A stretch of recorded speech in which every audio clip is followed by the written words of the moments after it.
టమాటా మునక్కాయ కర్రీ ఇలా చేస్తే అన్నంలోకి చాలా రుచిగా బాగుంటుంది. లంచ్ టైంలోకి మనకి ఏం తోచినప్పుడు ఇలా త్వరగా 10 నిమిషాలు రెడీ అయ్యే కర్రీ చేసుకుంటే చాలా బాగుంటుంది. పిల్లలు పెద్దలు అందరూ ఇష్టంగా తినే ఈ కర్రీ.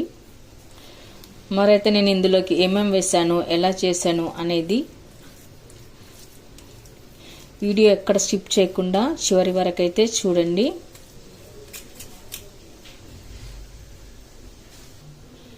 ముక్కలు కూడా మనం తినేటప్పుడు చాలా పుల్లగా కారంగా రుచిగా బాగుంటాయండి. వెల్కమ్ టు మా ఇంటి రుచి మన కిచెన్. ఇవాళ టమాటా మునక్కాయ కర్రీ చేసుకుందామండి. చాలా సింపుల్గా ఈజీగా, వంట రాని వాళ్ళు కూడా ఈజీగా చేసేయచ్చు. అలాగే మనం క్లీన్ చేసి కట్ చేసి పెట్టుకున్న మెంతం కూర కూడా తీసుకోవాలి.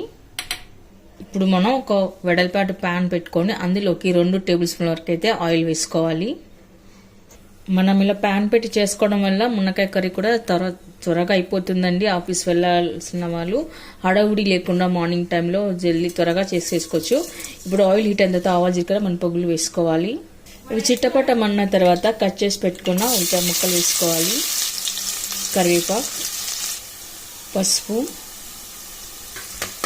తర్వాత మనం క్లీన్ చేసి కడిగి పెట్టుకున్న మెంతం కూర ఆకులు. ఇప్పుడు మెంతం కూరలోని పచ్చివాసన పోయే వరకు కలుపుకొని పెట్టుకోవాలి. ఇలా మెంతం కూర వేయడం వల్ల మునక్కాయ కూరకి మంచి వాసన వస్తుంది, ఫ్లేవర్ వస్తుంది, టేస్ట్ కూడా చాలా బాగుంటుంది. ఇప్పుడు కొద్దిగా అల్లం వెల్లుల్లి పేస్ట్, ఆ తర్వాత మనం క్లీన్ చేసి కట్ చేసి పెట్టుకున్న మునక్కాడలు, వీటికి కొద్దిగా నార తీసి మనం కట్ చేసుకొని పెట్టుకోవాలి. ఇలా ఉడికించుకోకుండా డైరెక్ట్గానే మనం కుక్కర్లో వేసి చేసేసుకోవచ్చు. మీరు కడాయిలో చేసుకోవాలనుకుంటే కనుక ఫస్ట్ మునక్కాయలు కొద్దిగా ఉప్పు వేసి ఉడికించుకోవాలి. హాఫ్ బాయిల్ అయిన తర్వాత మీరు కడాయిలో చేసేసుకోవచ్చు. మీరు కడాయి వద్దు, మనకు త్వరగా అవ్వాలి కర్రీ అంటే మాత్రం ఇలా ప్యాన్లో చేసేసుకోవచ్చు అండి. ఇలా నార తీసేసుకొని మనం మునక్కాయలు కట్ చేసుకొని ఇలా వండుకోవచ్చు. ఇప్పుడు మునక్కాడ నుంచి కొద్దిగా పచ్చివాసన పోయే వరకు కలుపుకొని పెట్టుకోవాలి. అంటే కొద్దిగా ఆయిల్లో వేగాలన్నమాట. ఇలా ఉడికినట్టయితే మనకు మంచి రుచి వస్తుంది. ఆ తర్వాత మనం కట్ చేసి పెట్టుకున్న టమాటా ముక్కలు వేసుకోవాలి. నేను ఏవేవి ఎంత వేసాను అనేది ఇంగ్రీడియంట్స్లో ఇస్తానండి. డిస్క్రిప్షన్ బాక్స్లో ఇంగ్రీడియంట్స్ అయితే ఇస్తాను, కరెక్ట్గా కొలతలు ఇస్తాను, అవి చూసి చేస్తుంది. ఇప్పుడు మునక్కాయలు కూడా, ఇప్పుడు టమాటాలు కూడా బాగా ఉడికిపోవాలన్నమాట. అంతవరకు కలుపుకొని పెట్టుకోవాలి. ఆ తర్వాత మనం ఇందులోకి కారం, మనం తినే కారం బట్టి వేసుకోండి.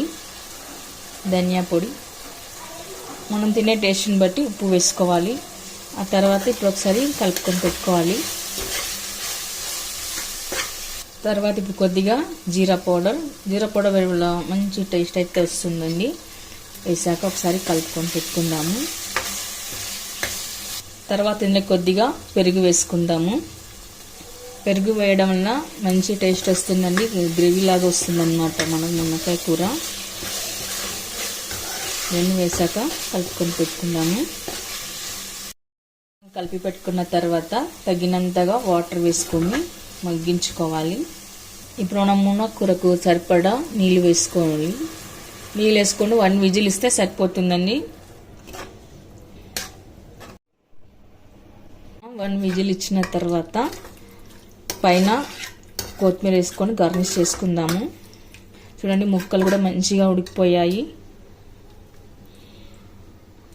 ఇప్పుడు మనం సర్వింగ్ బౌల్లోకి తీసుకుందాము. జస్ట్ 10 నిమిషాల్లో చేసేసుకోవచ్చండి మునక్కాయ కూర, మునక్కాయ టమాటా కూర. వంట రాని వాళ్ళు కూడా చాలా సులువుగా ఈజీగా చేసేయచ్చు. మనం దీన్ని వేడివేడి అన్నంలోకి తిన్నా చాలా రుచిగా బాగుంటుంది. అలాగే రోటీలోకి, చపాతీలోకి కూడా చాలా అంటే చాలా బాగుంటుంది. మరి మీరు కూడా ఒకసారి ట్రై చేయండి. మీకు ఎలా కుదిరిందో కామెంట్స్లో పెట్టండి. లైక్ చేయండి, షేర్ చేయండి. తప్పకుండా మన ఛానల్ని సబ్స్క్రైబ్ చేయండి. Thank you for watching.